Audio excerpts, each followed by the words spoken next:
Welcome to Noble Theory Podcast. Today, we're going to be talking about the Apollo 11 lunar landing conspiracy theory. It's a big one. There are lots of them. So between 5 and 30% of the population have, over the years, said that they don't believe that these missions were real, that they didn't take place. And we're going to be talking about mostly Apollo 11, the first one to have a lunar landing. So what do you know about this, Scott? Obviously, we're going back in time. JFK is president. It's 1961. JFK passionately proclaims in a speech, witness to the world, saying that we, the Americans, will be the first to put a man on the moon. And he says we're going to do it within this decade. And it's audacious, right? It's ambitious. And I'm sure there was excitement and there was trepidation and there was a mixture of all those things. And at that point, I'm not sure how well funded NASA was, but NASA needed to get funded fast because they had a lot of time and distance to make up. And then we move to now Apollo 11, and they've got this mission set up. They're going to go to the moon. The capsule, the command capsule, is going to have a lunar landing module kind of attached to the top of it. And it's going to separate and then take them down to the moon. And then when they need to get back from the surface of the moon, the part of that capsule is left behind, and then the ascent portion of it takes off again and reattaches in lunar orbit, and then they make their way back. Very ambitious. Very wow. ambitious. Technology. Neil Armstrong and Buzz Aldrin are the two who actually make it to the surface of the moon, and Michael Collins stays behind in the command and service module, making sure everything is prepared and ready for them to come back and reattached. Yeah, and there's a whole litany of things that go into the. First of all, I think we should mention that Apollo 11, for some reason, caused the most conspiracies. It seems to be that was the conspiracy magnet. Agreed. For the Agreed. I was going to mention that myself. Oh, that the NASA program. That's what really threw it into the spotlight. And to this day, again, this was 1969, so we're 56 years almost to the day. Today, to the anniversary of when they took off, when the rocket launched. I think one of the things we'll get into a little bit later, Jeff, in a minute, is the personalities of the three, and particularly focusing in on the commander, Michael Collins, who was a different, quickly the Aldrin and Armstrong in the NASA program were on one track to learn to spacewalk. Obviously, they're part of the trip to get there, but their big trip starts when they get to the moon and get out and start walking for the first time in the history of mankind. And this is almost the 1970s, so this whole idea of tripping was very popular then. Sure, good. That's for our older demographic. Funny. And so Michael Collins becomes, in my humble opinion, and I'm going to break this down a little bit more, his persona as the module commander is really the glue that holds this mission together.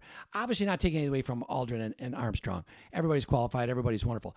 But as a test pilot, as a West Point military grad, and by the way, Collins has a cool thing in his background.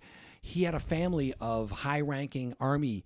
His uncle was a general in the Army, and his dad and his brother were both high-ranking, and so he decided he didn't want the look of nepotism when he went into the branches of the military, and he chose Air the Air Force. Force. Yeah, which I thought, you know this, right? Yeah. So I thought that was... It's a great story, though. Yeah, but see, and I'm going to come back to That's this. the kind of person he is. Well, So one of the setups that I think is important for us to talk about is the fact that there were 400,000 people that worked in some capacity on this Apollo project. 411,000 I saw. And so it lasted from 1961 to 1972. We said $25 billion in nominal dollars back then.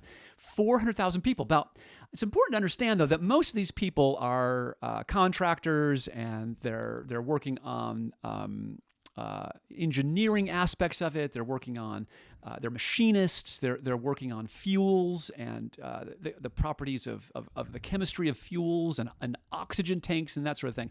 So yes, 400,000 people. Lots of teams, lots of... Right? Let's put that in perspective. A little more than 500,000 people worked on the Manhattan Project, which was the development of the nuclear bomb, the nuclear bombs that were used on Hiroshima and Nagasaki. So you're drawing a comparison between the amount of people. The size, scope, scale. Similar scale.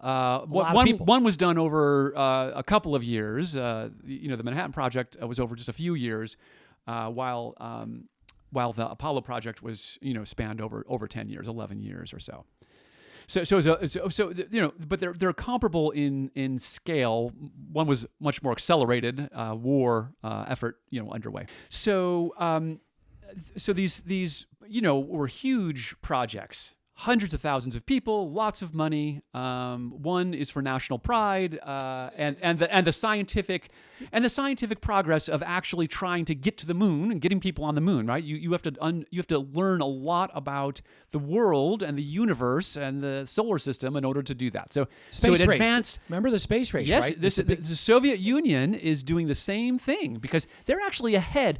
The United States is actually behind the Soviet Union at this point in its development of the ability to get into outer space.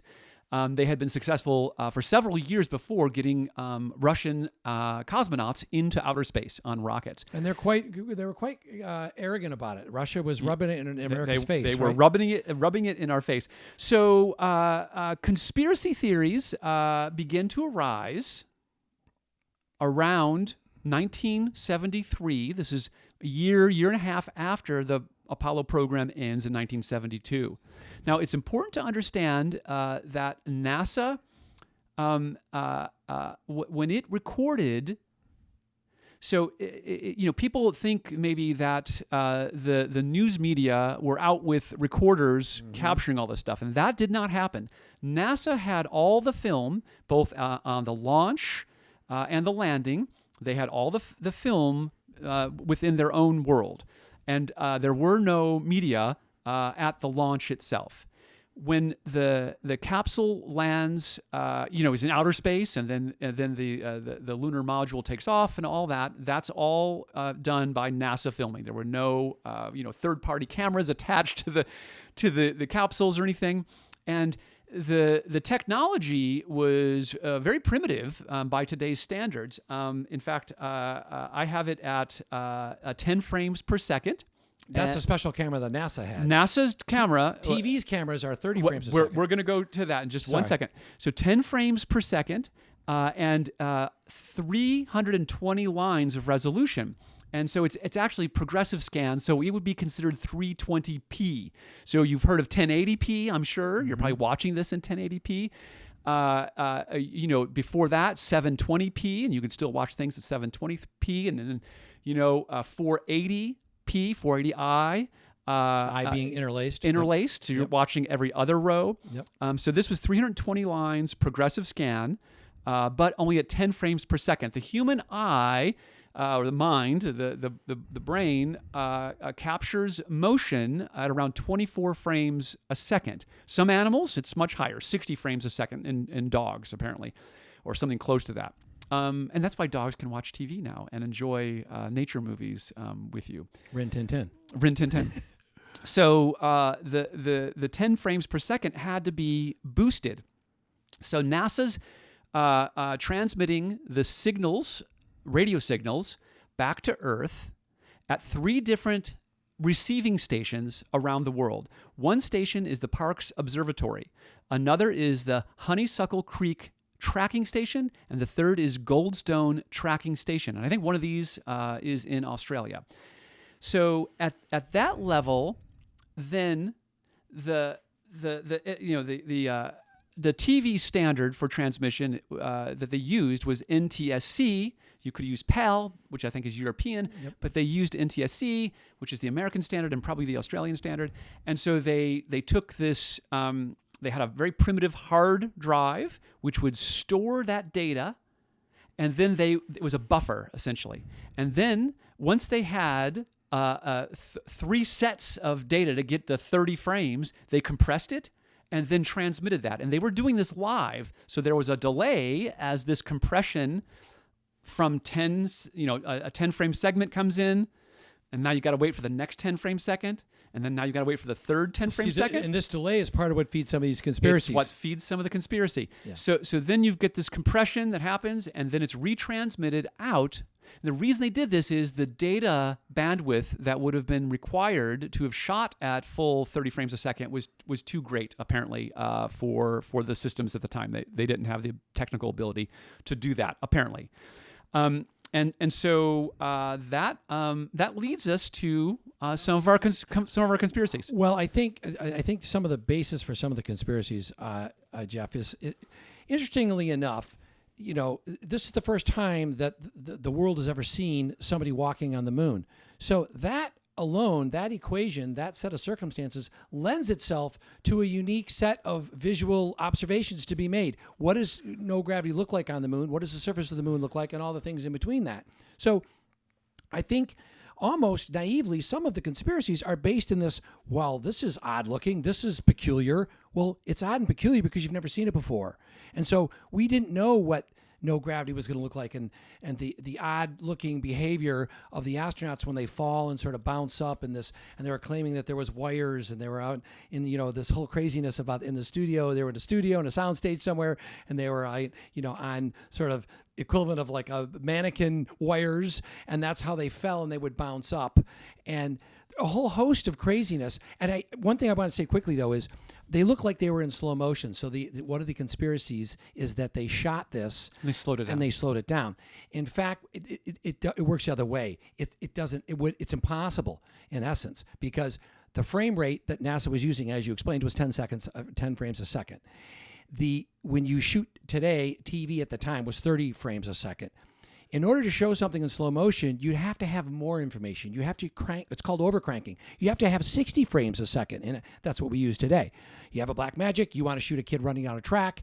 You crank it up to 60 frames a second. You shoot them, and then you slow it down, and you have more information. Yeah. Anybody who has a modern smartphone has the ability to do slow motion photography, and the frame rate is orders of magnitude higher. Well, not orders of magnitude higher, but it's 4 or 5 times higher than what you would need, 120 frames a second in order to get really slow motion. I think that NASA would be stunned to know we in our pockets we have as much, we have a lot more than they had. Yeah. I think we have enough to pull off a conspiracy that they didn't do. Yeah, right. So the thing about the filming it and slowing it down and but you know what? So the circumstances didn't help themselves though, right?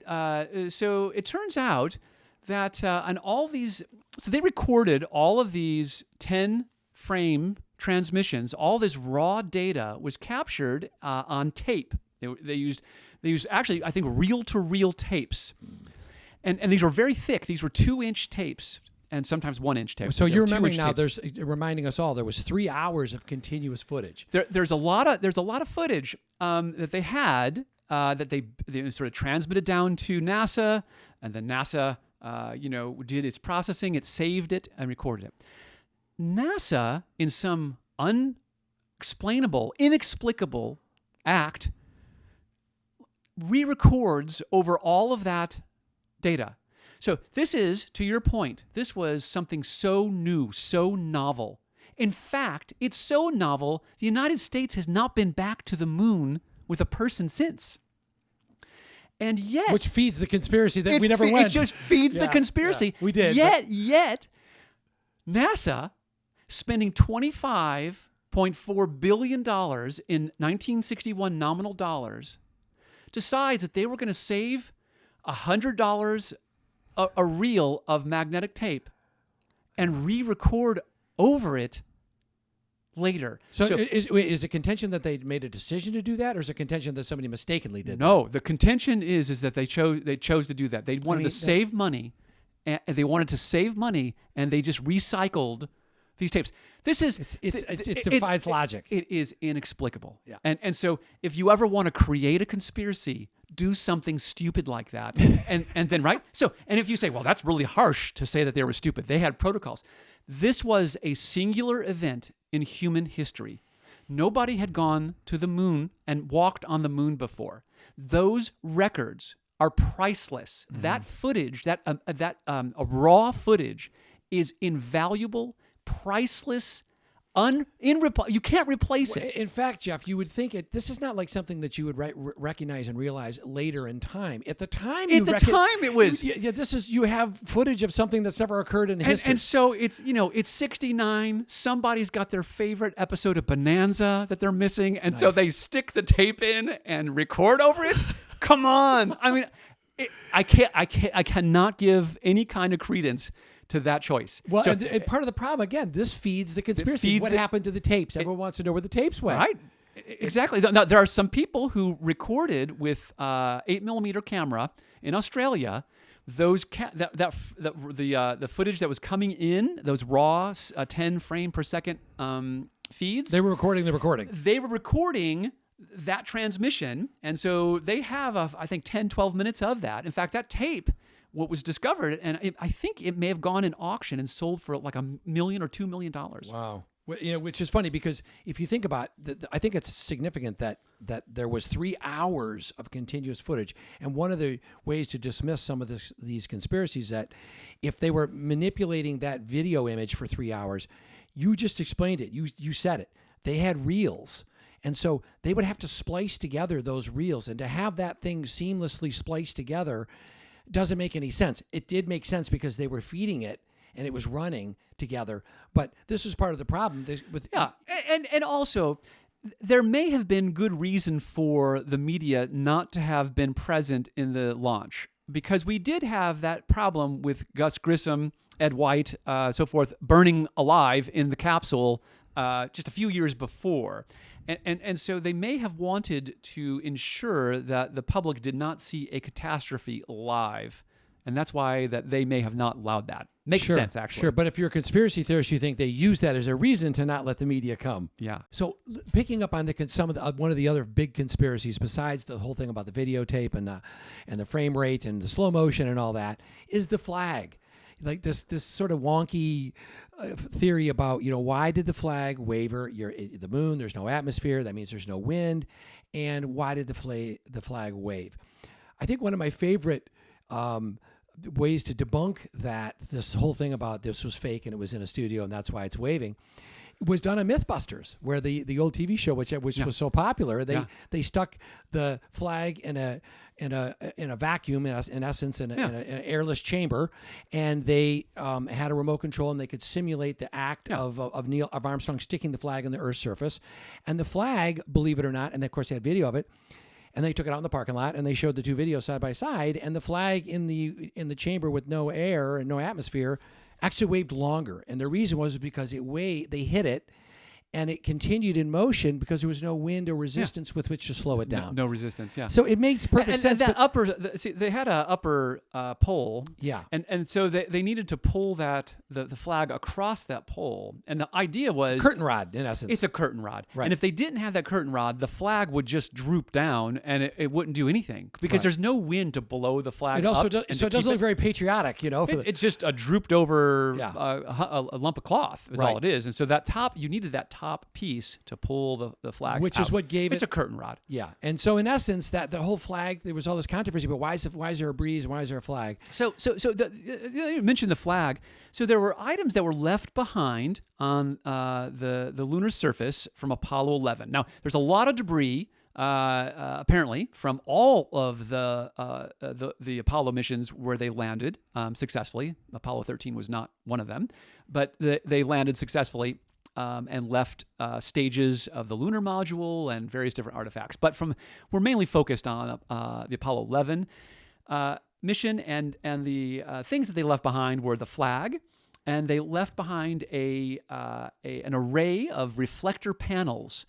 And these reflector panels were going to allow the Earth to shoot a laser in that direction, capture that spot, and then get the return on it. And with that information, they could measure the exact distance to the moon, and they could keep on doing that. And apparently, there have been studies done for over 50 years continuously on measuring And so those arrays are still there and they're still in place because these scientists are able to conduct those distance experiments with the lasers. They also left behind the stage, the descent stage from the lunar module itself. That was the part that sheds off when they land. And the landing gear, in essence. And then when they depart, they leave without that because they don't Sure. need it anymore. Right. And that's the ascent stage. So the things that they brought back, lunar rocks, about 600 pounds of lunar rocks, and these have been independently verified by many different scientific institutions around the world, and they're confirmed to be authentic moon, because there are some, believe it or not, some lunar rocks that have on Earth that were not brought here by man. Right. They came of their own volition. Meteors and things. Yeah. And we have 8,400 publicly available photographs that people can scrutinize and evaluate, and 2,000 hours of video. Yeah, speaking of that, I read on the internet that someone said, I think it was the Everyday Astronaut, mentioned that Arizona State University, has the most comprehensive NASA library digitized, 35,000 images and videos, and they're all high-resolution digitized photographs showing incredible detail. So you can zoom in and see this minute detail, the moon surface, the footprints, the lunar module. All of that is available for scrutiny through this library at Arizona State. I want to mention one other thing, Jeff. You just mentioned this thing about the lunar rocks and about how it's been verified by scientists and various people that do universities and laboratories. Well, see, here's a conspiracy debunking right there, is that you'd have to have all these professional who unrelated get together and risk their careers, their collegiate careers and their degrees to fake these rocks really came from the moon. For what? Right. Why? Right. Is NASA paying them off? And right. I mean, the whole thing doesn't make any sense, right? These people that are uninvolved accept to verify, right, the authenticity of a lunar rock. Yeah, for sure. Doesn't make a lot of sense. For sure.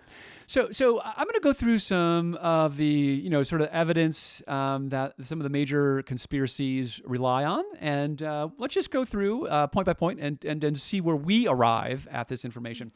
So one of the things, now, by the way, this is cultivated or curated by me. So this isn't necessarily an exhaustive list, but it's information that I kind of find interesting and somewhat salacious, I guess. So there is a rock that famously has a C shape on the rock. And so people who've worked in prop departments at major studios have proposed that this looks an awful lot like the lettering we would do on props. And so you have A rock, a B rock, a C rock. And when you put these rocks in various different locations, you would know which rock you were using and which rock to then put back into inventory to track, continuity, to monitor it. Continuity. This one rock appears to have a C on it. And it's not like a squiggle C. It really looks like a C. So if you look at the picture, it really looks like a C. And it's a verified moon rock. It's not something we brought back, but it's in a picture. So the photographs that you could see, there's a rock and it's got this C on it, and somebody with a Sharpie kind of, made the C. It kind of looks for like Coca-Cola. Have you heard of this? No, I haven't. Okay, so I'm unmoved. Oh, you're unmoved. so the counter argument to that is, hey, look, what happened is that when people were processing that film, a hair came off of a head, and it got into the emulsion, and then when it was copied over and over again, it kind of is there. And if you go back to the original, it's probably not there. And then the critics will say, or the conspiracy theorists will say, hey, look, we talked to people at NASA about this, and you know what they say? They first told us that it was a joke, that somebody had done this as a joke and made a C, and that's what it was. And then they later said, no, this looks like a hair. We think it's a hair. See, if someone's doing a joke, you just put an A. Like, why do you jump to the letter C? I don't know. But if it's true, and I don't know this is true, but if it's true that NASA had two different responses, right? If they were so sure it was a hair, then where did this theory of it being a joke or a prank come from? But it's out there. It's out there. These are the same guys that taped over the footage. This could be the same people, the Bonanza, Yeah. So I would encourage everybody to go out and find this information. I don't want to, put links and guide your thinking on this, but please go out and look this stuff up. See on Lunar Rock, okay? Yeah. By the way, Everyday Astronaut has a comprehensive, exhaustive breakdown of this stuff. Really impressive. That's not on there, I don't think. So there's another image of. So this is. I guess it's Aldrin. Aldrin, he doesn't have the camera. So Aldrin is the one who you see a lot of photographs of because he doesn't have a camera. And so the way that Armstrong's camera was mounted, it was mounted to his chest. You can imagine it's difficult enough to take a good picture when you're looking through your eyepiece and you're clicking and getting all the exposures right. So this was a custom-made Hasselblad. A Hasselblad camera, and it was a medium format, high resolution, custom lenses. This is a very expensive camera. Zeiss, yep. But it's Zeiss lenses. But it's situated kind of your breastbone, if you can imagine that. And there's a simple kind of switch to operate it. So there was really very little aiming going on. You kind of had to just get in a basic position, and there are these crosshairs that are made on a piece of glass that goes behind. Etched. It's etched glass with little crosshairs, little reticles to help with the framing. So, but again, there is no eyepiece, so you don't get to see what's going on in the image. You just have to take a bunch of pictures, and that's why there are 8,000 pictures, and most of them are bad, and there are a few that are really lucky and great. One of the pictures is this famous picture of Aldrin. I'm mispronouncing it. And, he's got his face mask, this sort of gold-colored face mask.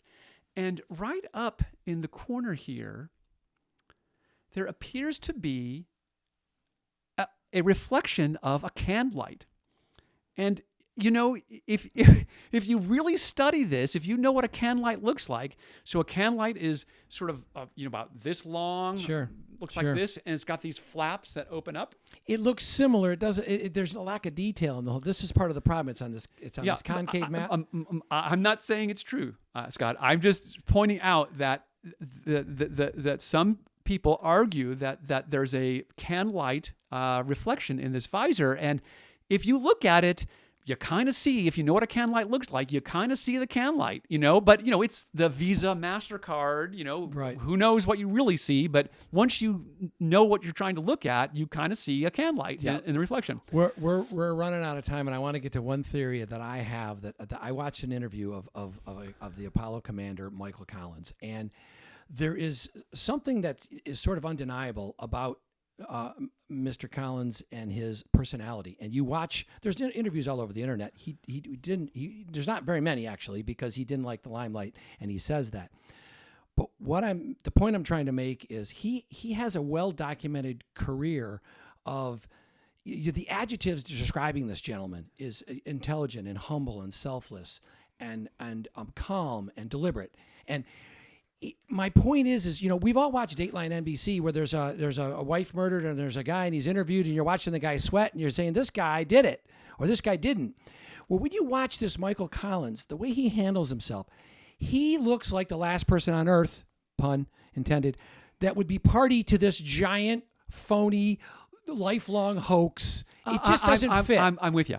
His body language, nothing about him. I just want to finish this whole candlelight thing out, though. So the candlelight reflection in the visor, you can dismiss it as being just an artifact, and you see what you want to see. It's sort of like seeing the hidden Mickey Mouse. Listen, the conspiracists see a candlelight.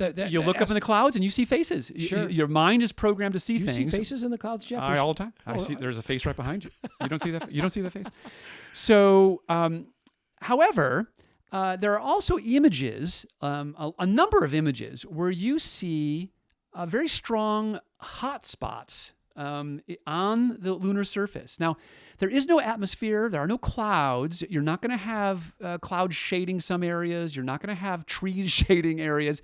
It's going to be pretty uniform. The light should be uniformly distributed, and the soil is really a lunar dust, kind of a dust particles, flour-like, Yeah. and it should be highly reflective as well. If you can imagine going out into the Sahara, in the sunny, no clouds, and you'd see lots of light everywhere. It's gonna be a very uniform light, and so it's odd to see these hot spots of light that happen near the.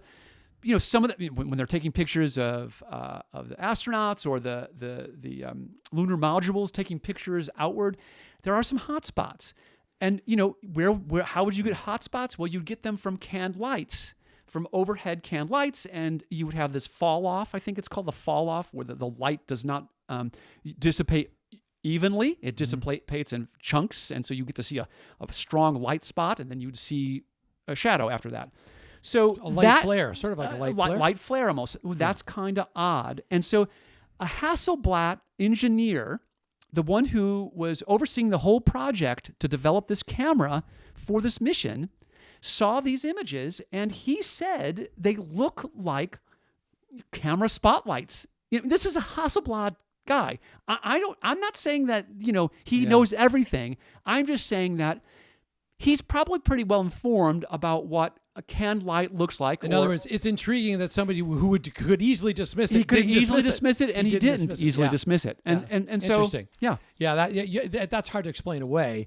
One explanation is that the lunar module itself would get light on it, and there's a lot of reflective materials on the lunar module, and that heat shields and things, and so then it would reflect that light back out, and so you might get some hot spots from the reflection of the surfaces, the shiny surfaces on the lunar module. That's possible, but there are other cases where the hot spots don't seem to be just where you might think that reflection goes. So it is odd. I don't know. Light does peculiar things. Like in any film, you occasionally you'll light something, you look in the camera, you're seeing something in a viewfinder, and you're standing behind the camera, and you're looking at the lighting and going, I don't see what's causing what I'm seeing in the viewfinder.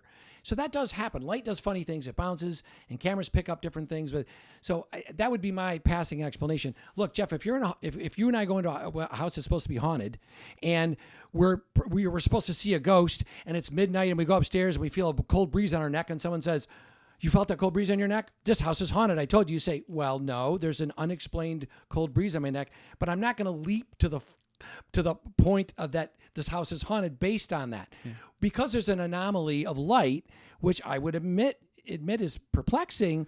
I don't think you can make that sort of leap to, okay, this is a conspiracy, that's a can light. Yeah. Right? Yeah. No, fair enough.